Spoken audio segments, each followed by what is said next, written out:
আজ আমরা এমন কিছু নিয়ে কথা বলবো যা আমাদের জীবনে অনেক দরকার।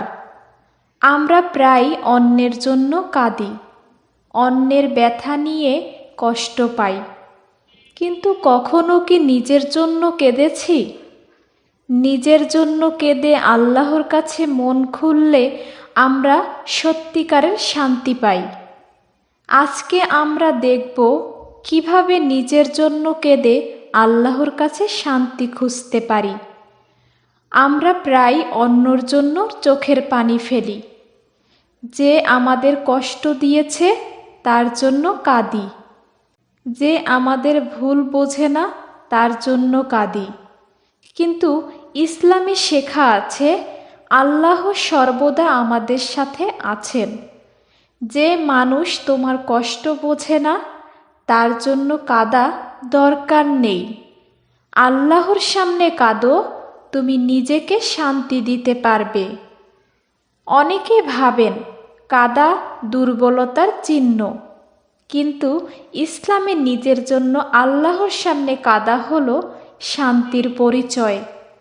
যে ব্যক্তি আল্লাহর কাছে কাঁদতে জানে সে নিজের হৃদয়কে পরিষ্কার করতে পারে। সিজদায় মাথা রেখে কাঁদা আমাদের পাপ মাফ হয় এবং মন হালকা হয়। তুমি হয়তো সবাইকে সাহায্য করেছ, কিন্তু কেউ কি তোমার জন্য দোয়া করেছে? আল্লাহর কাছে তুমি সর্বদা মূল্যবান। নিজের জন্য কাঁদা মানে নিজের আত্মাকে চিনতে শেখা। যখন তুমি আল্লাহর কাছে নিজের ব্যথা খুলে বলো, দেখবে হৃদয় হালকা হয়েছে। নিজের জীবনের জন্য আল্লাহর স্মরণে কাঁদো। দুনিয়ায় কেউ স্থায়ী নয়। যে আজ তোমার পাশে আছে কাল হয়তো অন্যর সাথে হাসবে। তাহলে কেন তোমার চোখের পানি অন্যর জন্য নষ্ট হবে? নিজের জন্য কাঁদো, নিজের আত্মার শান্তির জন্য। যে ব্যক্তি আল্লাহর কাছে কাঁদে তার জীবন শান্তিপূর্ণ হয়। সবচেয়ে সুন্দর কান্না হলো আল্লাহর কাছে কাঁদা। মানুষের সামনে কাঁদলে লজ্জা লাগে, কিন্তু আল্লাহর সামনে কাঁদলে মন হালকা হয়, পাপ মাফ হয়। সিজদায় মাথা রেখে কাঁদো। আল্লাহ তোমার কান্না দেখেন এবং শান্তি দান করেন। জীবনে সবাই সমস্যার মুখোমুখি হয়, কিন্তু আল্লাহর উপর ভরসা রাখলে তুমি শক্তিশালী হও। যখন তুমি কাঁদো কেবল নিজের জন্য নয়, আল্লাহর সাহায্যের কামনা করো। দেখবে সমস্যা ছোট মনে হবে, মন হালকা হবে।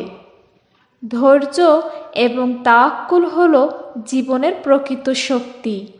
নিজেকে ভালোবাসা ভুল নয়, নিজের আত্মার যত্ন নাও। যে ব্যক্তি আল্লাহর কাছে কাঁদতে জানে সে নিজের ভুল বোঝে, নিজের দুঃখ মেনে চলে। নিজের জন্য কাঁদো, আল্লাহর কাছে দোয়া করো, শান্তি পাও এবং আত্মাকে শক্তিশালী করো। তুমি জানো আমাদের জীবনে কষ্ট আসা একেবারেই স্বাভাবিক। কেউ আমাদের বোঝে না, কেউ আমাদের পাশে থাকে না। এটা হয়তো অনেকেই অনুভব করছে, কিন্তু ইসলামে শেখা আছে যে ব্যক্তি আল্লাহর কাছে মন খুলে দোয়া করে সে কখনো একা নয়। যখন তুমি দুঃখ পাবে, চোখের পানি ফেলবে এবং আল্লাহর কাছে কেঁদে বলবে, হে আমার প্রভু, আমাকে সহায়তা করো, দেখবে মন হালকা হবে।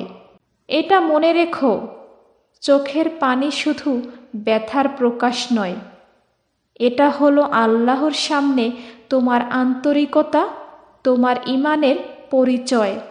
যে ব্যক্তি আল্লাহর কাছে কান্না করতে পারে সে নিজের আত্মাকে শক্তিশালী করতে জানে। নিজের জন্য কাঁদা মানে দুর্বলতা নয়, বরং আত্মার মুক্তি। কোনো সময় তুমি হয়তো ভুল করবে, কোনো সময় তুমি হেরে যাবে, কোনো সময় তোমার আশা ভেঙে যাবে, কিন্তু আল্লাহর স্মরণ থাকলে এই মুহূর্তগুলো তোমাকে ভেঙে দিতে পারবে না। একজন মুসলিম কখনো হাল ছাড়ে না। যে মানুষ আল্লাহর উপর ভরসা রাখে তার জীবন ধীরে ধীরে সুন্দর হয়ে যায়। এখন ভাবো, তুমি প্রতিদিন কতবার অন্যর জন্য কাঁদো, অন্যর জন্য নিজেকে ক্লান্ত করো, কিন্তু নিজের জন্য কাঁদার সময়টা কখন? নিজের কষ্ট, নিজের ব্যথা, নিজের নীরবতা এসব তুমি আল্লাহর কাছে খুলে বলো। এতে তোমার হৃদয় হালকা হবে, এতে তুমি নতুন শক্তি পাবে, এতে তুমি শিখবে নিজের জীবনকে মূল্য দিতে। আর মনে রেখো, আল্লাহ সব সময় আমাদের পাশে আছেন। তুমি যখন আল্লাহর কাছে কেঁদে দোয়া করবে, আল্লাহ তোমার কান্না দেখেন, তোমার কষ্ট বোঝেন। সে তোমাকে ধৈর্য দেন, সে তোমাকে শক্তি দেন, সে তোমাকে এমন শান্তি দেন যা কেউ দিতে পারবে না। ভাই ও বোনেরা, আজ যদি তুমি বুঝতে পারো যে নিজের জন্য কাঁদা এবং আল্লাহর কাছে মন খুলে বলার মধ্যে জীবনের সবচেয়ে বড় শক্তি আছে, তাহলে তুমি কখনো নিজের আত্মার শান্তি হারাবে না।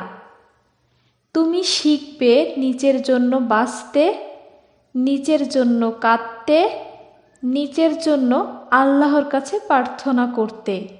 আজ থেকে অন্যর জন্য নয়, নিজের জন্য কাঁদো, নিজের ভুলের জন্য কাঁদো, নিজের আত্মার শান্তির জন্য কাঁদো। আল্লাহর কাছে কাঁদা হলো আত্মার বিশুদ্ধতা। নিজেকে ভালোবাসো, নিজের জন্য বাঁচো, নিজের জন্য আল্লাহর কাছে কেঁদে দেখো শান্তিটা কেমন লাগে, তুমি নিজেই বুঝবে।